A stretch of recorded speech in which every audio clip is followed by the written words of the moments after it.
وضع المواطن اليمني لما يسافر من محافظة لمحافظة شاهد.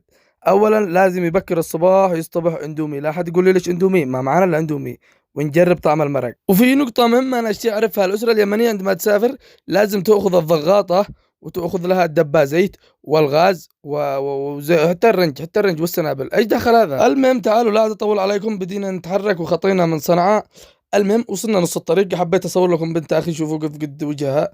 الله يعينك على السفر هذا، وعاد هنا داخل صنعاء. المهم وهذا انا ضابح صح، ايوه ضابح، لانها تعطلت السيارة علينا في الطريق، وعاد احنا في داخل صنعاء. فالمهم نزل الوالد صلحها، ودخلنا مطعم. هذا المطعم يسمى مطعم الدمم او البسس او القطط، ما بلحنا والقطط هولا في المطعم. الناس كملوا يتغدوا وانا جالس اصور لكم الدمم خاطركم. المهم وبعد ما خرجنا من المطعم لقينا هذا ما شاء الله كيس ب1000 فراولة اخذناه.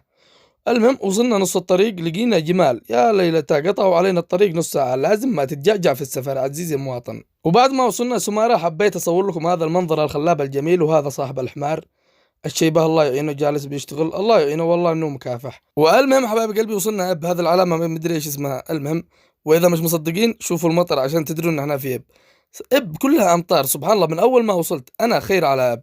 وبعد ما وصلت اب صرت لان صاحب هذا البسطة قررت اشتري من عنده موز وتفاح وكذا ضمن ضيافة. فطلع راقد يا سلام راقد. فقلت الان اسرق، قلت حرام، فكرت فجزعت من عنده. وهذا مصطفى بن عمي جالس يتمرن، بعد ما صورته عرف اني بين اصور فجاء جغرني. قمت رجمته، ومرة ثانية رجمته، فقام رجمني، طلع احول رجم المصور، فخلعته بالراس فضبح، خرجت الصميل وجه